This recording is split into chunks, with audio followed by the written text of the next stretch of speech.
In the early days of Hollywood, the glimmering lights masked a darker reality for many actresses. While some enjoyed the fruits of fame and fortune, countless others faced heartbreak and despair. The allure of Tinseltown drew young women from all walks of life, eager to seize their chance at stardom. However, the path to success was often riddled with obstacles. Many aspiring actresses found themselves trapped in a cycle of poverty, working in menial jobs while waiting for their big break. Some resorted to desperate measures, including sex work, just to survive in a city that promised so much yet delivered so little. Even those who achieved fame were not immune to the industry's harsh realities.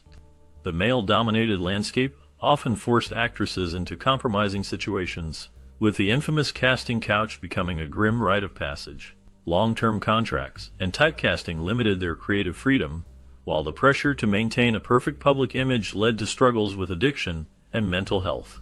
The tragic stories of these golden age actresses reveal the hidden costs of fame, as many faced devastating personal battles behind the scenes. Their lives, filled with glamour on the surface, often ended in heartbreak, leaving a legacy of cautionary tales that echo through the ages.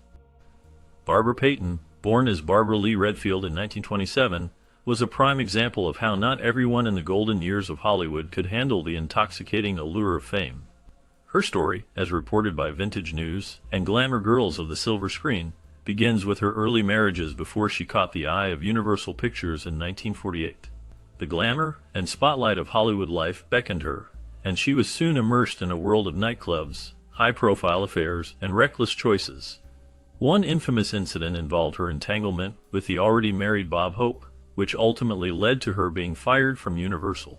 However, her journey in Hollywood continued as she signed with Warner Brothers, appearing in a total of 14 films between 1949 and 1955. Yet behind the glitzy facade, Barbara's life was spiraling out of control. Her tumultuous love life included a third marriage to actor Francho Tone, and a fourth to a fisherman named Tony Pravis, both of which ended in divorce. Her struggles with alcoholism manifested in bounced checks, and even a shocking incident where she was found sleeping on Hollywood's Sunset Boulevard, dressed only in a bathing suit and a coat, in 1962.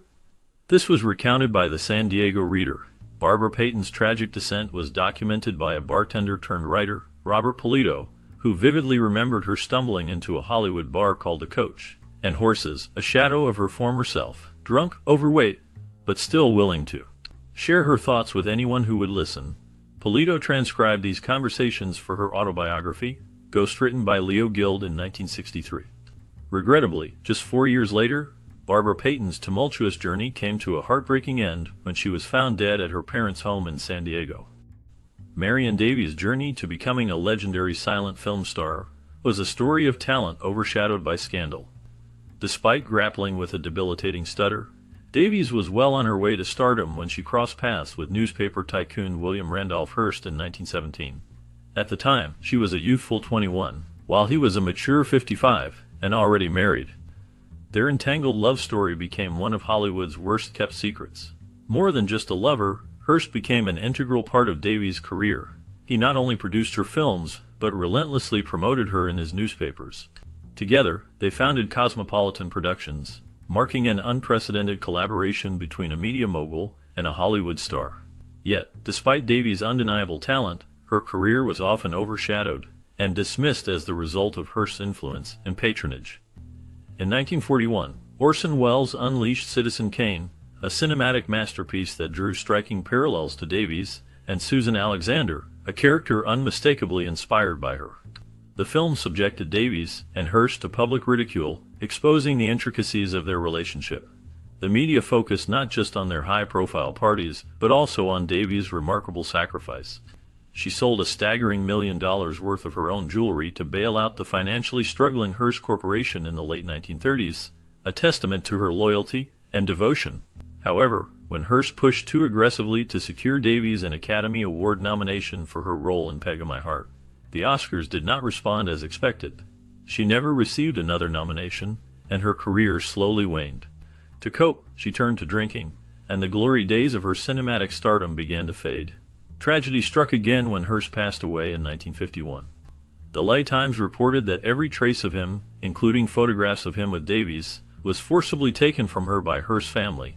Davy's later years were marred by illness as she battled cancer, ultimately succumbing to the disease in 1961. Born as Margarita Carmen Cancino in Brooklyn, Rita Hayworth would rise to become the quintessential Hollywood sex symbol. However, beneath her glittering facade lay a haunting past that cast a long shadow over her life, revealing a dual personality that few knew existed. As a child, Rita endured a painful and traumatic upbringing. Her father, a vaudeville star, subjected her to verbal berating, physical beatings, and even sexual abuse. These dark secrets would later unveil themselves, leaving scars etched deep within her psyche, hidden behind the dazzling smile and enchanting allure that captivated audiences worldwide. Remarkably, Rita's talents extended beyond the silver screen. By the age of 12, she was already an accomplished dancer, laying the foundation for a career that would redefine Hollywood. She was the first actress to share the screen with legendary dancers like Fred Astaire and Gene Kelly, cementing her status as a cinematic pioneer. In the 1940s, she became one of the first pinup girls, an emblem of desire for a generation. Her personal life was as tumultuous as it was glamorous, marked by 5 marriages and numerous affairs in a desperate search for the elusive love she craved. Perhaps the most astonishing chapter of her life was her marriage to a prince, making her the first American actress to enter royalty's inner circle. Later in life, Rita became the first prominent celebrity to publicly raise awareness about Alzheimer's disease. Her filmography, spanning from 1934 to 1972, is a testament to her enduring talent and remarkable career. However, behind the scenes, the Rita Hayworth the world knew was a carefully crafted facade, shaped not only by her own hands, but also by the manipulative actions of her father and the portrayals of her husbands. In her twilight years, a stark contrast emerged. Those who encountered her, like actress Shelley Winters, were baffled by the sight of Rita hidden beneath layers of coats, weeping at a Hollywood party. This was a poignant reminder that the woman who stepped in front of the camera was an entirely different personality from the one that hid in the shadows. Tragically, Rita's battle with Alzheimer's began in 1971, leading to her diagnosis in 1980. She succumbed to the disease in 1987.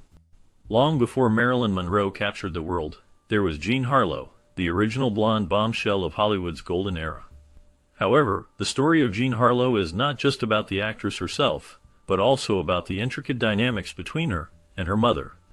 The elder Harlow had aspirations of becoming an actress, and when that dream didn't materialize, she saw the potential in her daughter and fervently encouraged her journey into stardom. Born Harlean Carpenter, the young actress had an unexpected encounter that would shape her destiny.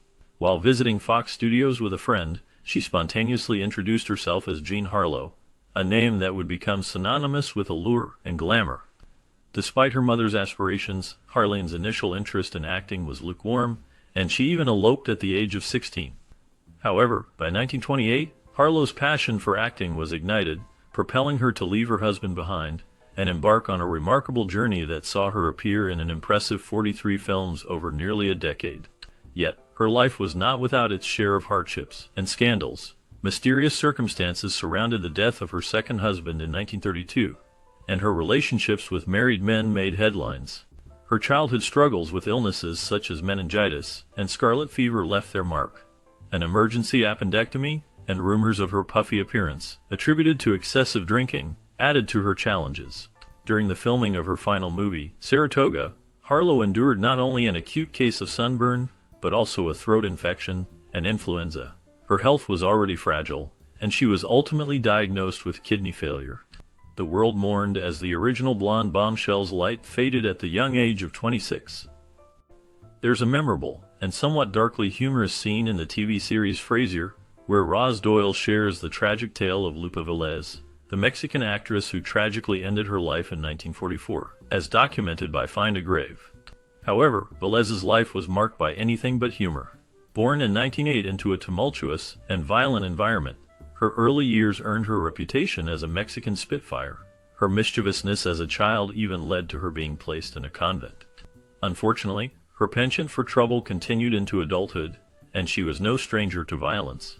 Accounts suggest that she was involved in incidents such as stabbing and firing a gun at her former lover, the actor Gary Cooper, as reported by Los Angeles Magazine. In her own words, she once described her life story as that of a devil, confessing, "I am wild, I cannot help it." Velez's turbulent life included a tumultuous marriage, passionate affairs, and an unwanted pregnancy. Ultimately, she added 45 film credits to her name, but tragically chose to end her own life in 1944. The Evening Star reported that Velez was found lifeless due to a drug overdose, discovered by her secretary. However, several years later, writer Kenneth Anker introduced a different, and far more lurid version of Velez's demise, suggesting that she was found with her head in a toilet, having regurgitated in her final moments. Born to a struggling chorus girl in the 1890s, Gladys Brockwell's life was marked by early promise and a tragic end. From a tender age, she was destined for the spotlight, gracing the stage by just 3 years old. In 1913, she made her film debut in The Rattlesnake, quickly capturing the attention of Fox Studios, which recognized her talents and added her to their payroll. Her dedication to her craft was evident as she transitioned to full-length films in 1917, marking a pivotal step in her career. However, while her professional life flourished, her personal life was fraught with challenges. In 1918, she divorced her husband, Robert Broadwell, revealing the strains in their relationship with her candid statement in court that he never took her out anywhere. Despite these setbacks, Brockwell's star continued to rise, culminating in a leading role in Lights of New York in 1928. Tragically, in 1929, her life was cut short after a horrific car accident with advertising executive Thomas Brennan. Their car skidded off the road, tumbling down an embankment and trapping them inside. Gladys succumbed to her injuries on July 2nd. While some reports suggest she was buried, others indicate that her ashes were cremated and entrusted to her mother. Born Peggy G. Montgomery in San Diego in 1918, Baby Peggy's story is a heart-wrenching tale of a child star whose promising career was overshadowed by family greed and tragedy. By the age of 2, she had already become a sensation, starring in around 150 short films and several feature films during her brief but remarkable career. Her talent and charm earned her the title of Hollywood's million-dollar baby, as her father skillfully negotiated million-dollar contracts for her. The excitement surrounding her career extended beyond the screen, with Baby Peggy dolls and memorabilia flying off the shelves, showcasing her immense popularity. However, amid the glitz and glamour, Baby Peggy's childhood was slipping away. She once shared that she didn't know what a regular kid was like because she had no friends. The relentless demands of show business robbed her of a normal childhood. Tragedy struck in 1924, when a salary dispute between her father and a producer led to the cancellation of her contract.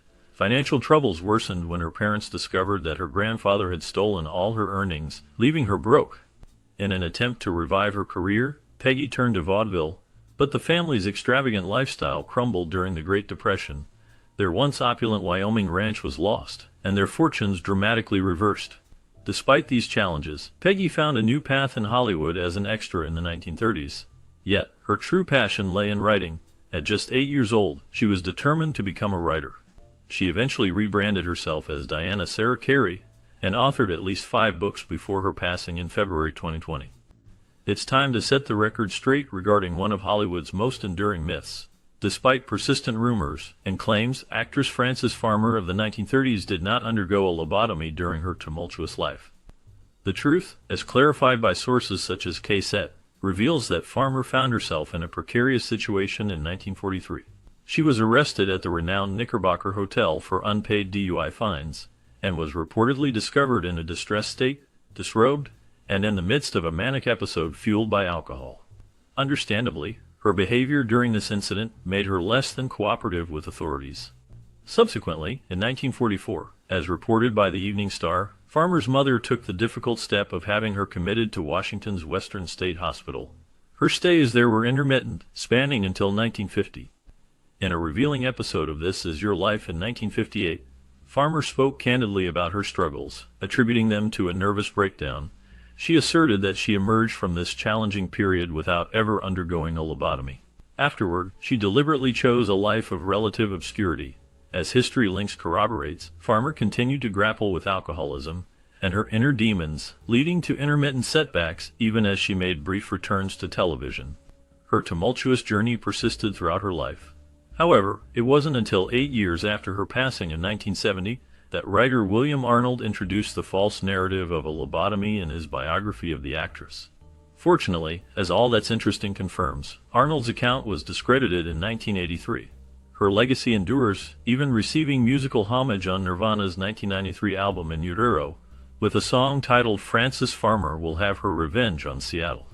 Elizabeth Short, known as the Black Dahlia, had a unique affinity for the color black, which extended from her dark hair to the elegant dresses she favored. She often adorned her hair with dahlias, earning her the moniker that would come to define her. Yet beneath this distinct persona lay a life marked by hardship and turmoil. Short's early life was shadowed by her father's departure when she was just 5 years old, leaving behind a large family. Strikingly, he later staged his own death, an incident highlighted on the Black Dahlia webpage. Growing up in challenging circumstances and grappling with health issues like asthma, Short's penchant for black attire became a symbol of her autonomy in a world that had dealt her an unfair hand. Her dream of making it in the movie industry drew her to California when her father offered her a place to stay. However, this was not to be the fresh start she had hoped for. Short's transient lifestyle led her into a downward spiral marked by failed relationships and a series of odd jobs to make ends meet. Her tragic fate was sealed on January 15, 1947, when her body was discovered brutally mutilated and posed in a vacant lot in Los Angeles. Her murder remains one of the most infamous unsolved cases in Hollywood history, sparking numerous theories and investigations over the years. Yet, despite the passage of time, Elizabeth Short's legacy lives on as a cautionary tale of the dark underbelly of Hollywood's golden